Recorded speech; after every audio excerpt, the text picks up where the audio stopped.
Tatagni Driem Sakalaya Batarisyami Atmatulyam Anupalabamanaham. Canto 5, capítulo 3, verso 18. Uma vez que não posso encontrar ninguém igual a mim, devo expandir-me pessoalmente para uma forma humana e assim manifestar-me no ventre de Meru Devi, a esposa do rei Nabi, filho de Agnidara. O rei orou por uma criança pedindo a Bhagavan: por favor, abençoa-nos para que possamos servir-te como nosso filho. Bhagavan respondeu: como não há igual a mim, eu me manifestarei dentro do útero da rainha Meru para atender ao teu pedido. Assim, o Senhor transferiu a sua Shakti para o ventre da rainha. No devido tempo, ela engravidou. Como a criança era divina, a gravidez não seguiu o processo comum de desenvolvimento. A certa altura, ela engravidou e no momento seguinte, o bebê nasceu. Assim que Rishabhadeva nasceu, ele cresceu muito depressa. As pessoas ficaram maravilhadas com a rapidez com que o príncipe estava a crescer. Ele tornou-se muito popular e todo mundo, em todo o reino, estava a falar sobre ele.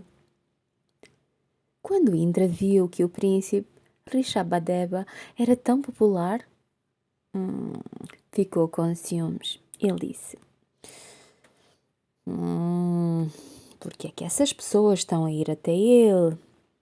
Elas deviam vir até mim. Então, para punir o povo, ele não permitiu que a chuva caísse na terra desse reino. Claro, ele pensou que ele era o único que poderia controlar a chuva. No entanto, como Rishabhadeva era muito misericordioso e poderoso, ele mesmo criou a chuva. Quando Indra percebeu que Rishabhadeva havia criado a chuva, ficou muito furioso. Então, ele deu a sua filha Jayanti em casamento a Rishabhadeva. O rei Rishabhadeva era a personificação da renúncia, mas ele casou-se com Jayanti. Jayanti significa vitória. Isso é para nos lembrar que, quando nos entregamos ao Senhor, somos sempre vitoriosos em tudo o que fazemos. Ele tinha 100 filhos. E o mais velho deles chamava-se Bharata. Bharata é, na verdade, o nome sânscrito original para o subcontinente indiano. O nome Índia aparece mais tarde em inglês antigo, no século IX. Entre os filhos do rei Rishabhadeva, os 10 primeiros tinham excelentes qualidades e eram destacados. Os 10 seguintes foram grandes devotos do Senhor e os outros 80 filhos foram muito obedientes ao pai. O rei Rishabhadeva era muito livre. Ele sempre tomava as suas decisões com base no que seria mais benéfico para todos. Como Krishna, ele era livre. Ele não se importaria com regras e regulamentos.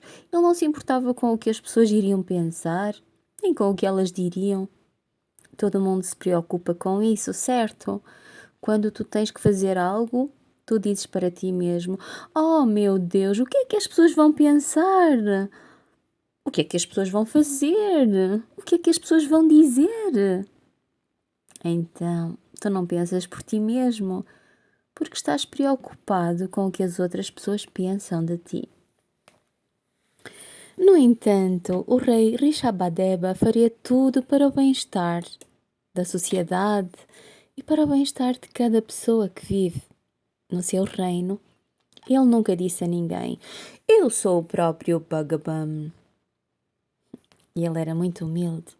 Da mesma forma, enquanto Krishna estava ensinando a sua lila, ele nunca disse: "Eu sou Deus, adora-me."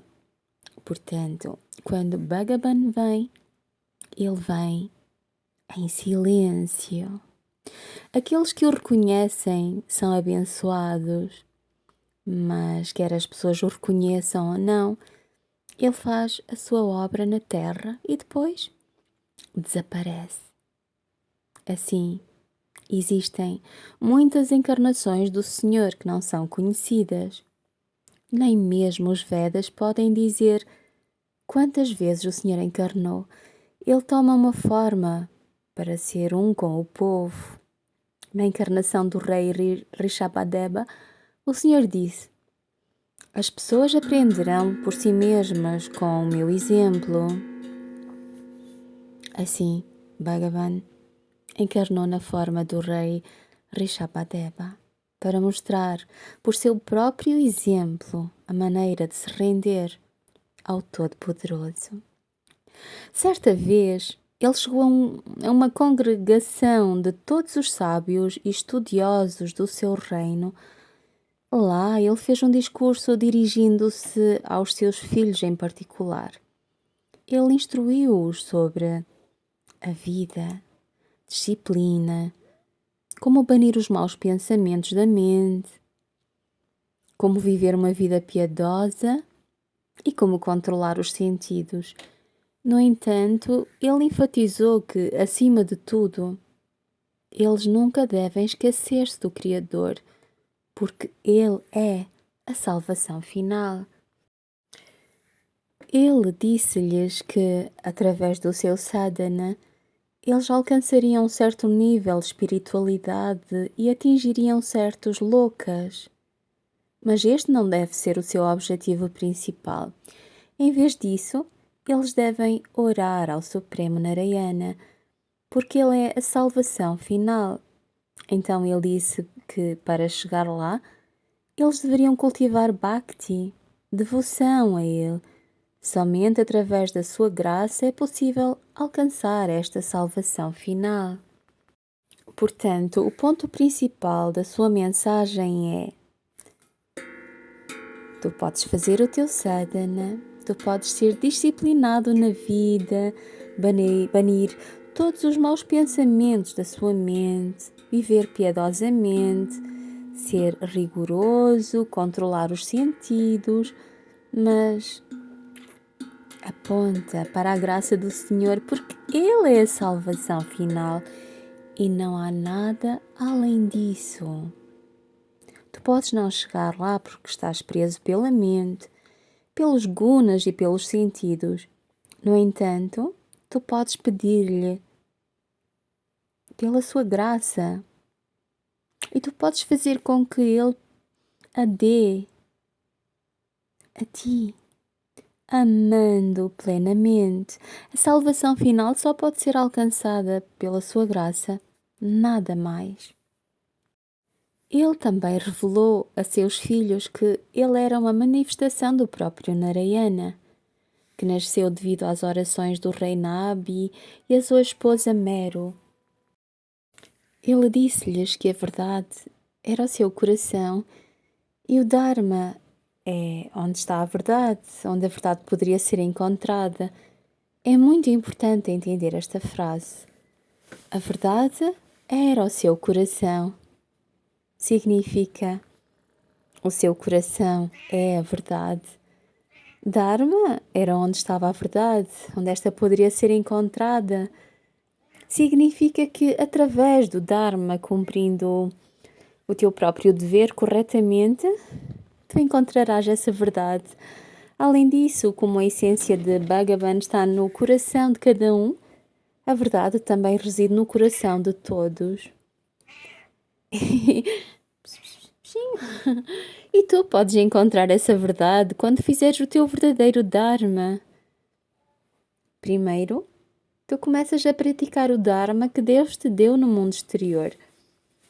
Começas a adorar. Faz também com a máxima devoção Então, quando tu já tiveres aprendido a aceitar esse Dharma externo, Deus te revelará o Dharma da alma. No entanto, se tu não puderes aceitar o Dharma que Deus te deu no mundo exterior, como é que Ele te daria o Dharma interno para o alcançar? Se tu não consegues lidar com o que Ele te deu primeiro, tu achas que quando Ele se revelar e te der um Dharma superior, tu serás capaz de o fazer? Tu não serás capaz de o fazer. É por isso que Bhagavan se esconde profundamente no coração do homem. Então, às vezes leva vidas e vidas, milhares de vidas, até que tu o encontres. É por isso que primeiro aceita o Dharma que te foi dado. Ao aceitar isso, tu estás a mostrar que estás interessado em saber mais. Ele não disse, deixa tudo de lado e vem a mim. Aqui ele diz, primeiro, aprenda a ficar de pé, depois aprenda a andar. Terceiro, aprenda a correr, então tu me alcançarás. Mas se tu simplesmente te sentares e disseres, eu quero, eu quero, eu quero, isso não vai acontecer. O esforço é muito importante. O rei Rishabhadeva revelou que se tu queres encontrar a verdade, se queres encontrar o verdadeiro Dharma, primeiro tu tens que encontrar a tua verdade. Se alguém vem até ti e pergunta, quem és tu? O que é que tu dirias? A primeira coisa que vem à tua mente é a tua função. Então tu colocarias o teu título primeiro. Eu sou o senhor, ou eu sou o doutor. Mas a pessoa não perguntou sobre o título. Então a pessoa pergunta novamente, quem és tu? Então tu dirias o teu nome. No entanto, a pessoa também não perguntou o teu nome. A pessoa perguntou, quem és tu? Em seguida tu dirias, eu sou filho de... ou eu sou filha de... Novamente, a pessoa diria que tinha perguntado, quem és tu? Então tu dirias, eu sou a mente, eu sou este corpo. Mas a pessoa ainda não estaria satisfeita com a tua resposta. O que é que tu responderias a seguir? Tu dirias, sim, sim, eu sou a alma. Agora a pergunta é, tu realmente conheces a alma? Não, tu não. No mundo, quando as pessoas não sabem mais quem são consideradas insanas e internadas em hospitais psiquiátricos. Vê como Deus é misericordioso. Este mundo é um grande hospital psiquiátrico, porque muitas pessoas não sabem quem são. O objetivo do teu sadhana é ajudar-te a conhecer o teu ser, certo? Tu ainda estás louco até chegar ao ponto de conhecer o teu ser e realizar-te. Então, tu ainda precisas de tratamento para a tua loucura. Diz-se que esta loucura só pode ser curada pela graça do Senhor. E para alcançar essa graça, canta os louvores do Senhor, adora-o, como diz Adi Shankaracharya, Bhaja Govidam, Govidam Bhaja Modamate. Neste hino, ele diz-nos, se tu escolhes ser tolo, não conhecerás a ti mesmo. Tu só podes conhecer a ti mesmo rendendo-te aos pés de Govinda e alcançando a sua graça. A sua graça te dará tudo. Sem a sua graça nada funciona, nem o teu sadhana, nem o teu esforço, porque o que quer que tu fazes com a tua mente. Tu apegas-te à tua mente. Então, o que deverias fazer? Ele disse, abre o teu coração e oferece tudo ao Senhor. Desta forma, Ele também abrirá o seu coração e te oferecerá a sua graça. E esta é a verdade que tu encontrarás no teu coração. Os filhos do rei Rishabhadeva representam o despertar desta verdade. Quando tu praticas o teu Dharma corretamente, há muitas qualidades divinas que são despertadas. Assim, os filhos do rei Rishabhadeva simbolizam cada uma dessas qualidades divinas. Depois de dar os seus ensinamentos, ele pediu a seus filhos que fossem obedientes e fiéis para que com o seu irmão mais velho, Bharata, pois ele era o verdadeiro herdeiro da sua divindade. Então, o que é que o rei Rishabhadeva fez? Ele se infundiu no seu primeiro filho. Bhagavan pode multiplicar-se bilhões de vezes, mas nunca fica vazio. Por exemplo, se tu tens uma garrafa cheia de água e começas a tomar a água gota a gota, chegará um momento em que a garrafa estará vazia, não é? No entanto, o Bhagavan não importa quantas almas saiam dele, ele está sempre cheio.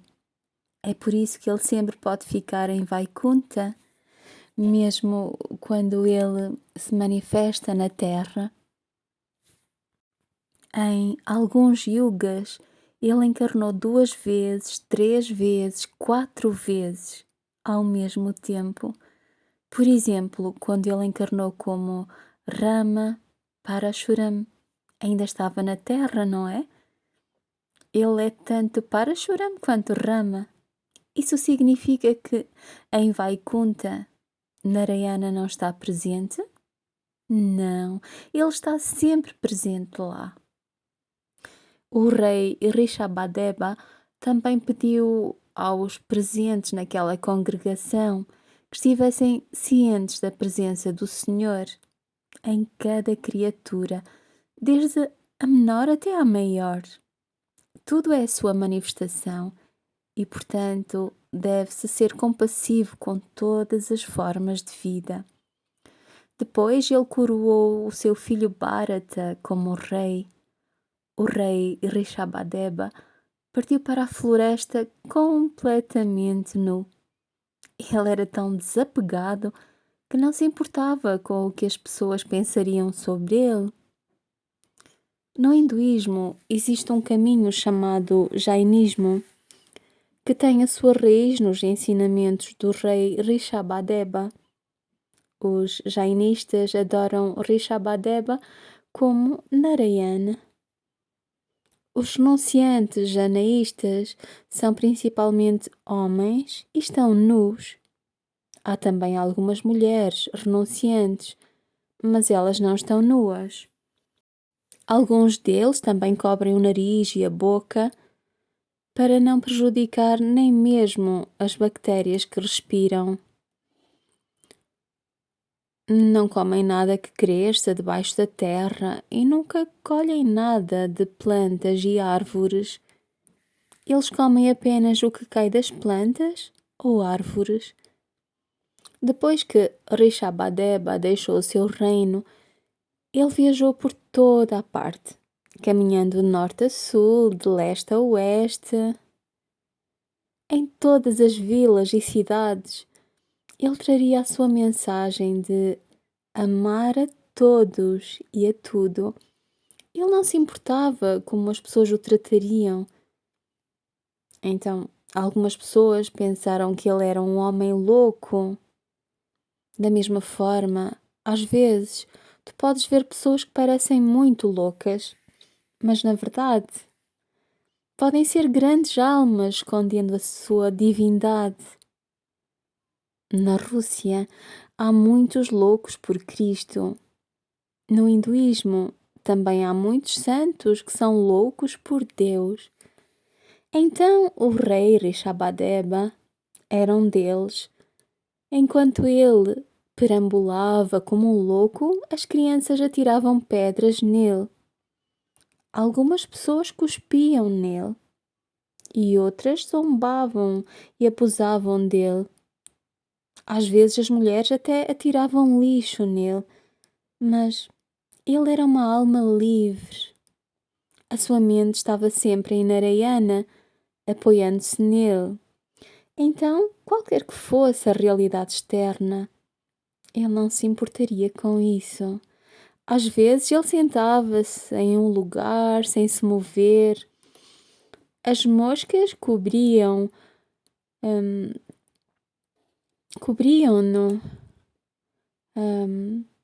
Ele inspirou as pessoas a entrarem no ascetismo, dizendo: somente desapegando-se e concentrando a sua mente completamente em Narayana, tu ganharás a sua graça. O Bhagavatam diz que ao ouvir a história de Rishabhadeva, a pessoa receberá a graça de Krishna e ganhará a graça do próprio Narayana.